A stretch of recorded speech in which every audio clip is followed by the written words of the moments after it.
అరే నీ బిడ్డ ఇలాగుంటే చాలని నువ్వు అనుకుంటావు. నీ బిడ్డకి మంచి భవిష్యత్తును దేవుడు డిజైన్ చేసి పెట్టాడు, ఇంకా బెటర్ లైఫ్.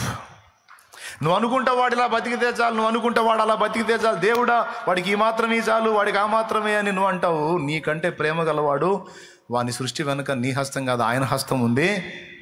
ఇంకా బెటర్గా వాని ఎడల ప్రణాళిక దేవుడు నెరవేరుస్తాడు, ఆమె ఎడల ప్రణాళిక దేవుడు నెరవేరుస్తాడు. మీరు చెప్పండి, యోసేపు వాళ్ళ అమ్మని మనం కూర్చోబెడితే, ఒకవేళ రాహేల్ బతికుంటే ఏమని ప్రార్థన చేసేది? మా అబ్బాయి పొరపాటును కూడా ఐగుప్తు పోగొట్టు తండ్రి, వాడు ఇక్కడే ఉండాలి ప్రభా, వాళ్ళ అన్నలతో పాటు గొర్రెలే కాసుకోవాలి తండ్రి. ప్రభా స్తోత్రం నాయన. నన్ను ఎప్పుడు మావాడు గొర్రెలు గాయాలి, గొర్రెలు గాయాలి, గొర్రెలు గాయాలి, బర్రెలు గాయాలి, బర్రెలు గాయాలి, గొర్రెలు గాయాలి ప్రార్థన చేసేది. ఎందుకంటే వాళ్ళు వృత్తి అదే కాబట్టి. చేసిద్దా చేయదా? లేకపోతే మావాడు రాజు అవ్వాలని చేసిద్దా? ఏ దేశానికి రాజు అవుతాడు? అసలు రాజ్యం ఏదో వాళ్ళకి ఏమని చేసేది? ఇప్పుడు నువ్వు చేసినట్టే చేసేది. నువ్వేదో గొర్రెలో బర్రెలో దేవుడు ఆడతావు మీ వాడికి. ప్రభా మా వాడికి అది రావాలి, మా వాడికి ఇది కావాలి, మా అమ్మాయికి అది కావాలి, మా అమ్మాయికి ఇది కావాలి. ఏ గొర్రెలో బర్రెలో దేవుడు ఫిక్స్ అయిపోవాలని నువ్వు అనుకుంటావు, స్థిరపరచమని అడుగుతావు. దేవుడు మౌనంగా ఉంటాడు. ఎందుకంటే దేవుడు యోసేపు చేత గొర్రెలు బర్రెలు కాపించాలని కాదు, యోసేపుని లక్షల మందికి రక్షకుడుగా నిర్ణయించాడు దేవుడు. ప్లాన్ అండి. యోసేపుని లక్షలాది మందికి రక్షకుడుగా నియమించాడండి. తన జనాంగం మొత్తానికి ఆధారం చేశాడండి. యోసేపుని గొర్రెలు కాసేవాడుగా కాదు, ఒక సింహాసనం ఎక్కి పరిపాలించి ఫరో అయ్యేంత స్టేటస్లోకి యోసేపుని డిజైన్ చేశాడండి దేవుడు. ఇంత ప్లాన్ వాళ్ళ అమ్మకేం తెలుసు, యాకోబుకేం తెలుసు అండి? యాకోబు అన్నలకు కూడా తెలియదండి. యాకోబు కుమారులు మిగిలిన కొడుకులు యోసేపు అన్నలకు కూడా తెలియదు. పనికిమాలినోడు కళ్ళలు గంటాడు, ఊరగ తిని నిద్రపోతాడు, నిద్రపోతే కళ్ళైగా వచ్చేది, దిక్కుమాలిన కళ్ళన్నీ గంటాడు, వచ్చి మనల్ని ఎగతాళి చేస్తూ ఉంటాడు, ఈయన చంపేయాలనుకున్నారు వాళ్ళు. కానీ ఆ వ్యక్తి విషయంలో దేవుని ప్లాన్ ఏంటి? యోసేపు వాళ్ళు అమ్ముంటే ఏమని అడిగేది? మీరు చెప్పండి, ఏం అడిగేది?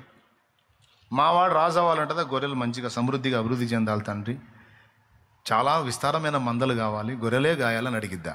ఏం అడిగిద్ది? ఇప్పుడు నువ్వేం అడుగుతున్నావు అదే అడిగిద్ది.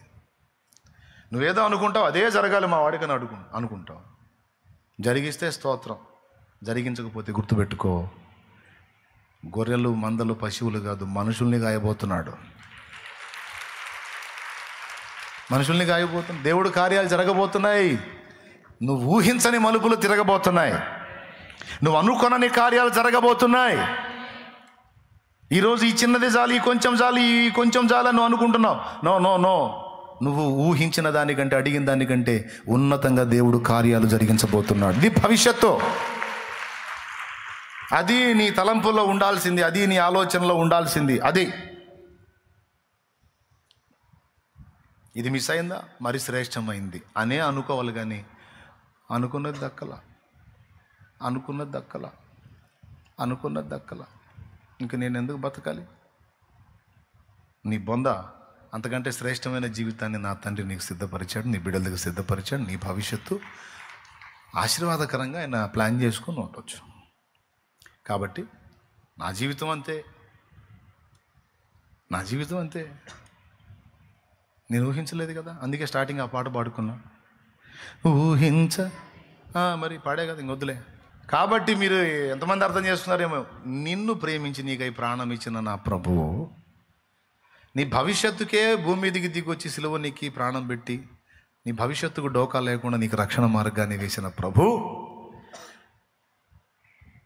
ఈ భూమి మీద కూడా నువ్వు ఎదుర్కొనే రకరకాల పరిస్థితులన్నిటికీ తప్పించుకోవడానికి మార్గాలు వేశాడు, నీకు సహాయం అందడానికి దారులు వేశాడు. నీ భవిష్యత్తు, నీ వారి భవిష్యత్తుకు ఇబ్బంది లేకుండా, ఎందుకంటే నువ్వు క్రీస్తులో ఉన్నావు. ఇబ్బంది లేకుండా అన్ని విషయాలు ఆయన ఎంటర్ అవుతాడు. నువ్వు నమ్మినా నమ్మకపోయినా అని నేను అనను, మర్యాదగా నమ్ము. దేవునికి స్తోత్రం. మర్యాదగా నమ్ము, నెమ్మదిగా ఉండు. ఆఖరికి చావైనా సరే, నీకెంత కంపెనీ జబ్బున్నా ఆయన సెలవు లేకుండా సాగు కూడా రాదు. అంతే. దేవుడు స్వస్థపరచగలడు. ఆయన చిత్తమైతే ఒక రిపోర్ట్, నీ రిపోర్ట్ అద్భుతంగా మార్చి ఒక సాక్షిగా నేను నిలబెట్టగలడు. మిగిలిన వాళ్ళకి జరిగిందంటే వాళ్ళెవరికి జరగంది నీకు జరగవచ్చు. వాళ్ళెవరికి చిక్కని కృప నీకు చిక్కొచ్చు. వాళ్ళెవరికి దక్కని భాగ్యం నీకు దక్కొచ్చు. కరోనా టైంలో 70 శవాలు లేచిపోయినాయి కిరణ్ చుట్టుపక్కల, 70 శవాలు. డాక్టర్ గారు అన్నాడు, డాక్టర్ సుబ్రహ్మణ్యం గారు, దేవుని బిడ్డ, ప్రార్థనాపరుడు, కిరణ్ అన్న దగ్గరికి వెళ్ళి చెప్పాడు, కిరణ్ అన్న, వాళ్ళెవ్వరికి లేనిది నీకుంది, దేవుని కృప, నీకేం కాదన్న ధైర్యంగా ఉంటా, నీకు ఇస్తాడు, ఇదే అనుకో, వాళ్ళకు లేనిది నాకుంది దేవుని కృప. వాళ్ళ జీవితంలో జరిగిందా, వీళ్ళ జీవితంలో జరిగిందా ఏమో, నీ జీవితం నుంచి ఒక అద్భుతం మొదలుపెట్టి దేవుడు తన కార్యం జరిగించుకోవచ్చు. దానికి నువ్వే కేంద్ర బిందువు కావచ్చు. ఓకే, కాబట్టి ఎందుకు నిరాశపడాలి? సైతాను గాడికి ఎందుకు? మనం కదిలితే వాడిని పిలుస్తూ ఉంటాం, దరిద్రుడిని. అది పెద్ద పాత చుట్టంలాగా. వాడు చుట్టం కాదు, వాడు చుట్ట. సాధ్యమైనంత ఎడంగా ఉంచాలి వాడిని, దరిద్రుడిని, గబ్బెదవా. వాడు చుట్టం కాదు, చుట్టవాడు. చుట్టపోగా అక్కడ తగిలితేనే మనకి ఎక్కడ తిరుగుతుంటుంది తల. ఆడ దరిద్రుడు వాడు. మనం కదిలితే దేవుణ్ణి పిలుచుకోవాలి. ఈజిప్షియన్ పిరమిడ్స్ మీకు తెలుసా? ఈజిప్షియన్ పిరమిడ్స్, ఐగుప్తు పిరమిడ్లు అండి, ప్రపంచ వింతల్లో ఒకటి. రైట్. ఈజిప్షియన్ పిరమిడ్స్తో పాటు ఈజిప్ట్ వాళ్ళు చేసిన శవాలు కూడా మీకు తెలుసు కదా, మమ్మీలు.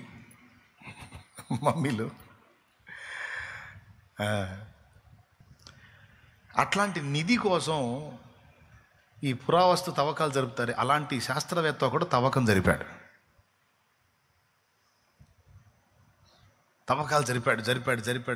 జరిపాడు. ఎక్కడుంది అతన్ని పెట్టింది? ఆ గుహ తెలుసుకుంటే, ఆ ఉనికి తెలుసుకుంటే, ఆ ప్రదేశం తెలుసుకుంటే ఆ సంపద అంతా వచ్చింది.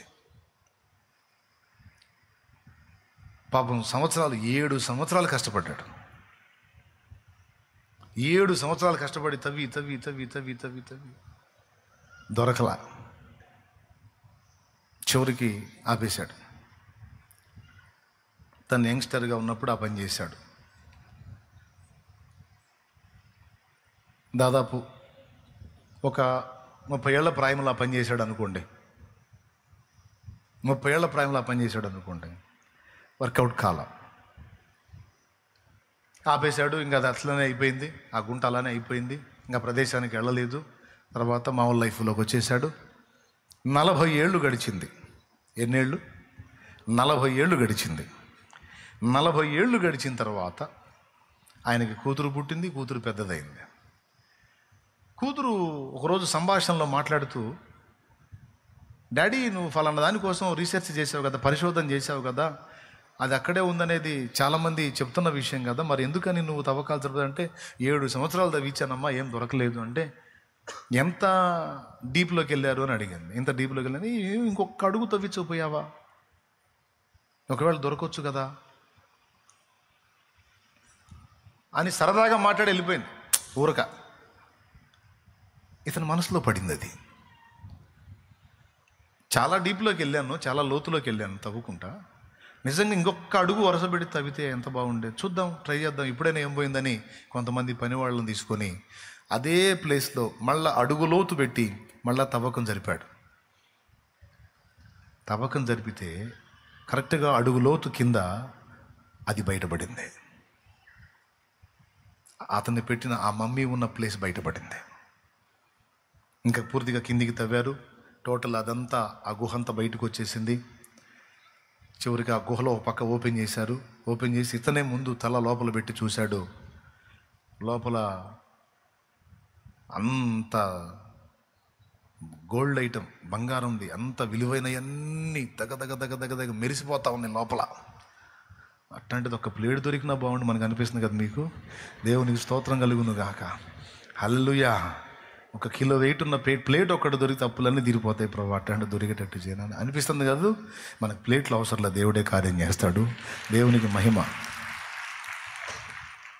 తల లోపల పెట్టి చూస్తే అంత మెరిసిపోతా ఉంది. కాసేపు చూశాడు. తల లోపల పెట్టి పెద్దగా ఏడుస్తున్నాడంట. చాలాసేపు ఏడ్చాడంట. బయటికి ముఖం తీస్తే ఆయన కళ్ళన్నీ నీళ్లతో ఉన్నాయంట, ముఖం అంతా దారులు గారి ఉందంట. ఏడుస్తా ఉన్నా. సార్ సంపద దొరికింది, ఎందుకు ఏడుస్తున్నారని వాళ్ళంతా అడిగితే, దొరికింది కానీ దొరకాల్సిన సమయంలో దొరకలేదురా అన్నాడంట. దరిద్రునిరా, 30 ఏళ్ల ప్రాయంలో ఉన్నప్పుడు ఇంకొక అడుగు కొంచెం ఓర్చుకొని ఇంకొక అడుగు నేను అప్పుడే తగుంటే ఇదంతా ఈ 40 ఏళ్ళు నేను అనుభవించేవాడిని. ఇక రేపో మాపో సస్తున్నాను నేను, ఇంకేం చేసుకోవాలి, అందుకే ఏడుతున్నాను రా అన్నాడంట. అంటే పిల్లలు ఉన్నారు, వాళ్ళు తింటారని కొంచెం గొప్ప ఆనందం ఉంటుంది, కానీ నేను పొందలేకపోయానని ఏడుపు ఉంటుందిగా, ఆ ఏడుపు అనుకోండి. కొంతమంది సైకాలజీ ఎలా ఉంటుందంటే, ఇంతసేపు ఓర్చుకొని ఓర్చుకొని ఓర్చుకొని ఓర్చుకొని తీరా దేవుడు మలుపు తిప్పబోయేటప్పుడు వీళ్ళు వేరే స్టెప్ తీసుకుంటారు. అర్థమైందా? చాలా కాలం నిరీక్షించి నిరీక్షించి నిరీక్షించి నిరీక్షించి దేవుడు ఒక అద్భుతమైన మలుపు తీసుకోబోతున్న టైంలో వీళ్ళు వేరే స్టెప్ తీసుకుంటారు. ప్రాణాలు తీసుకోవటమో, లేకపోతే ఇంకొక టైపుకి దిగజారిపోవటమో, ఇంకొక దానికి ఇదైపోవటమో, ఇంకొక తప్పు మార్గానికి వెళ్ళిపోవటమో, ఏదో ఒకటి రాంగ్ స్టెప్ తీసుకుంటారు. నేను ఈ మాట మీకు ఎందుకు చెప్పానంటే, కాలాలు సమయాలు దేవుడు తన స్వాధీనంలో తీసుకొని ఉన్నాడు. చాలా కాలం గడిచిపోయిందని నువ్వు అనుకోవచ్చు. గడిచిపోయిన కాలాన్ని నువ్వు తేకపోవచ్చు, కానీ ముందున్న కాలాన్ని పొడిగించి నువ్వు ఆశించిన దానికంటే శ్రేష్టమైనటువంటి స్థితిని నీకు ఇవ్వగల సమర్థుడు దేవుడు. ఒకవేళ నేను అలా ఇవ్వను అని దేవుడు నీతో మాట్లాడితే అప్పుడు నువ్వు ఏ స్టెప్ అయినా తీసుకో. నీకు ఎప్పుడన్నా చెప్పాడా, నీ బతుకింతే, ఇది మారదు, దీన్ని మార్చడం నా చేత కాదు, నీ కర్మ ఇంత కాలాల్సిందే, నువ్వు ఇట్ట చావాల్సిందే అని నీకు ఎప్పుడన్నా ఫోన్ చేశాడా?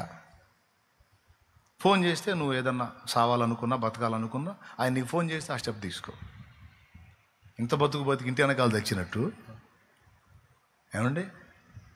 అట్లాంటి పనికిమాలిన పనులు, పనికిమాలిన ఆలోచనలు చేయొద్దు, పనికిమాలిన నిర్ణయాలు చేయొద్దు. తీరా దేవుడు కార్యం చేయబోయేటప్పుడు కొంతమంది దేవుడిని వదిలేసి లోకంలో కలిశారు. తీరా కార్యం చేసి దేవుడు మలుపు తిప్పబోయే టైంలో ప్రాణం తీసుకున్నారు. తీరా దేవుడు కార్యం చేయబోయేటప్పుడు దాన్ని వదిలేసి వెళ్ళిపోయారు. సేవకులు కూడా కొంతమంది అట్లనే తేడా పడ్డారు. అందరికీ చెప్తున్న ప్రేమతో, జాగ్రత్త. దేవుడు ఏ రోజున ఏ మలుపు తిప్పుతాడో నీకు తెలియదు. భక్తులందరూ చేసింది ఏంటంటే, వాళ్ళు ఎదుర్కొంటున్న పరిస్థితుల వైపు కానీ, అభ్యంతరపరుస్తున్న వ్యక్తుల వైపు కానీ చూడకుండా అన్నిటినీ బ్యాలెన్స్ చేసి అన్నిటినీ తమకు అనుకూలంగా మార్చగలిగిన దేవుని వైపు వారు దృష్టి నిలిపారు. ఎటు దృష్టి నిలిపారు? దేవుని వైపు వాళ్ళు దృష్టి నిలిపారు. అందుకే విజేతలుగా నిలబడ్డారు, మనందరికీ సాక్షులుగా పరిగణించబడ్డారు. నీకేమర్థమైంది? నిరాశ నిస్పృహలు ఆవరించినాయా? కృంగిపోయి ఉన్నావా? వదిలే. చెప్పు, నీ భవిష్యత్తు ఎవరి చేతిలో ఉంది? ముందే చూశాడా? రైట్. నీ బిడ్డల భవిష్యత్తు, నీ ఇంటి వారి భవిష్యత్తు ఉందని నీకు నమ్మకం ఉందా? దాన్ని ఏ మలుపైన తిప్పగల సమర్థుడు ఆయన అనే విశ్వాసం ఉందా నీకు? అట్లయితే మోకాళ్ళుని ఆయన వైపే చూడ. మన శత్రువులను కూర్చున్న భవిష్యత్తు కూడా దేవుడు ముందే లిఖించాడు. అర్థమైందా? నాశన పాత్రుడు తప్ప ఎవడూ నశించలేదు అన్నాడు యేసయ్య. మనుష్య కుమారుడు తన గురించి రాయబడిన ప్రకారం పోవచ్చున్నాడు, కానీ ఆయన అప్పగించిన వానికి ఎక్కువ శ్రమ కలుగును అని ఉంది. వాని ఉద్యోగం ఎవరొకడు తీసుకొనును గాక అని యేసును అప్పగించిన యోధాను గురించి కీర్తనలో ప్రవచనం ఉంది. అంటే ఇంకా చాలా సంవత్సరాల తర్వాత యోధా పుడతాడు. యోధా పుట్టక ముందే వాడి గతి ఏమైంది అక్కడ ప్రవచనం రాస్తుంది. బిడ్డలారా, శత్రువుల భవిష్యత్తు కూడా దేవుడు ముందే సిద్ధపరిచి ఉంచాడు. మిడిసిపడి విర్రవీగేటువంటి ప్రతి ఒక్కరి భవిష్యత్తు దేవుడు చూసి నవ్వుకుంటున్నాడు. శత్రువుల భవిష్యత్తు కూడా దేవుడు ముందే చూసేశాడు. సైతాను, దేవదూతలు, పడద్రోయబడిన దూతలు, వారికి లోబడి తమ ఆత్మలను అప్పగించుకున్న దుర్మార్గులు, వారి తీవ్రమైనటువంటి భవిష్యత్తు, అగ్నిగుండంలో వారి యాతన దేవుడు ముందే చూశాడు. దేవుడు చిద్దులాసంగా నవ్వుకుంటున్నాడు. కాబట్టి నిన్ను వేధించువారు, శ్రమ పెట్టువారు, నిన్ను బాధించువారు, అవమానపరచువారందరూ సిగ్గుపడి తలదించుకొని అభావులయ్యేటువంటి దినం వస్తుంది. కాబట్టి ఎవరు ఏ పరిస్థితుల్లో ఉన్నా, ఎలాంటి వేదనామయమైన పరిస్థితుల్లో ఉన్నా, దేన్ని బట్టి కూడా నువ్వు కృంగిపోవడానికి వీల్లేదు. ఎందుకంటే నీ భవిష్యత్తు నా యేసయ్య చేతుల్లో ఉంది. ఓకే, నువ్వు ఎవరిని బట్టి ఇబ్బంది ఎదుర్కొంటున్న వారి భవిష్యత్తు కూడా ఆయన చేతుల్లో ఉంది. వాళ్ళ భవిష్యత్తు వాళ్ళ చేతుల్లో లేదు, వాళ్ళ భవిష్యత్తు కూడా ఆయన చేతుల్లో ఉంది. అర్థమైందా? కాలేదా? కాబట్టి ఎవరి స్థితి ఎలా మారిద్దో తెలియదు కదా. దేవుడే నీ శత్రువుల విషయంలో కూడా జోక్యం చేసుకుంటాడు. నిన్ను వేధించు వారి విషయంలో జోక్యం చేసుకుంటాడు. బాధించు వారి విషయంలో జోక్యం చేసుకుంటాడు. నేను అవమానపరిచిన వారి ఎదుట నీ తలని ఎత్తుతాడు ఆయన. ఎందుకంటే కొంతమంది ఆ విధమైన ఫీలింగ్స్తో ఇబ్బంది పడుతూ ఉంటారు. దాన్ని కూడా లక్ష్య పెట్టద్దు. అర్థమైందా? ధైర్యంగా దేవుల్లో ముందుకు సాగు. జయము నీదే, భవిష్యత్తు నీదే.